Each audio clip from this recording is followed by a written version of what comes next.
Is this the best drill press setup for you? I'll discuss it in this video. I get a lot of questions about my drill press setup, so today I thought I'd give you a quick overview of what it's like, what it's made up of, and how I work with it. My setup consists of a regular drill by Bosch, a drill mount by the German manufacturer Wabeco, and a drill press table that I've made myself. Let me show you some of the functions of this setup. The drill itself is mounted on this chuck which sits on this bar, and the bar can move in and out if you need it further in or out, and then you can move the whole thing up and down. You move it with this wheel. In the original version of the mount it's just this bar, but for a couple of months ago I discovered that they offer this 3-spoke wheel, which is of course much better to handle. And in the wheel you have a little measuring scale here so that you can roughly find out how deep you go in. And the basic mechanism is that you have this tightening screw. You open it and adjust the general height that you need. And if you're at that height, you tighten this. And then you have about 7 centimeters of travel down and up. And here you also have a depth stop that you can set, so you go to the depth that you want, then you tighten this screw, and then it will stop at that depth. I keep an Allen wrench here in this slot, which is for all the screws that I need here. So if I have to open this, for example, it's just opening that. And then you can, for example, go in and out with this bar, and then you tighten that again.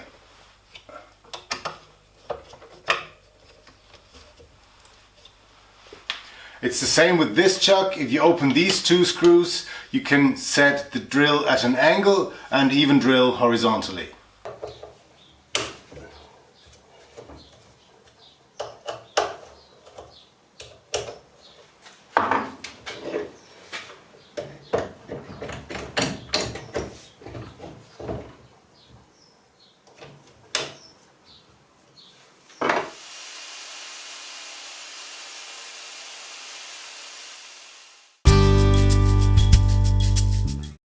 So why did I get this instead of a regular drill press? I made up my mind and did a lot of research before getting something like that, and I ended up on this option for a couple of reasons. First, it was one of the first things that I bought when I got into the workshop and when I started developing my workshop, so I wasn't yet sure where I would take it and how much time I would actually spend in my workshop. So I thought this was a more flexible option. Even if I ended up not doing that much woodworking in the shop, I could use the regular drill for all kinds of things, whereas a normal drill press has to be in the shop and cannot be used for anything else. Second point is that this is a very flexible and affordable option, so I didn't have to spend a lot of money on a real drill press and could still have a lot of benefits from the system. One of them is that I can drill vertically and horizontally, and that I have a lot of vertical space, so I can drill a lot of different things, whereas with a drill press you need a very large drill press to have that kind of vertical room.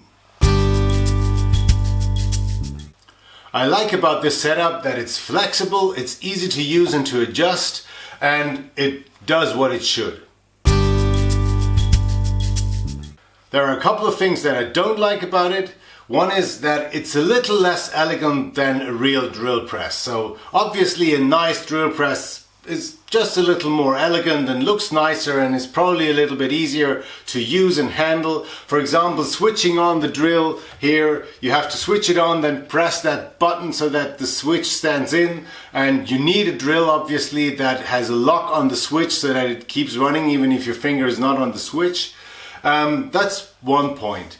Another one is that I improved a couple of aspects of it. For example, I installed this red handle here, or this orange handle. There was a regular Allen wrench screw here, and setting the depth stop takes place so regularly that I didn't want to use the Allen wrench all the time, so I installed this handle. Another thing, the same point basically, is that the setting of the general height here, that's done with this star knob here, and that also was a regular Allen wrench screw, and I didn't want to use the wrench all the time as well, so I installed the star knob, not the orange handle, because it would have been in the way of the wheel here to turn the drill press up and down. If you're looking for a flexible, affordable option to having a drill press in your shop, I would say this is a great setup. It hasn't let me down. I have been able to drill all the holes that have been necessary to drill in my projects, even the horizontal ones, which is something that you don't need that often, but if you need it, it's very handy if you can switch this to horizontal drilling, and that makes in these cases it makes life a lot easier.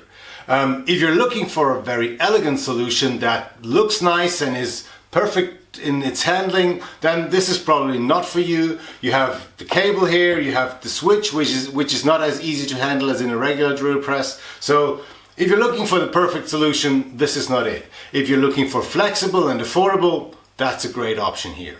I've put links to the setup and the drill mount and everything in the description below, so if you want to check that out, you'll find all the materials you need, including the ones that you need for the drill press table. I hope you liked the video. If you did, I'd appreciate if you give it a thumbs up, if you share it with your friends, or if you leave me a comment. And if it's your first time here and you like what you just saw, maybe you want to subscribe to my channel. The subscribe button is just here in the corner, and it's free to subscribe and you won't miss any future videos. I usually post one every second Sunday morning European time. Hope to see you back soon, and as always, remember to watch, learn, and then make something.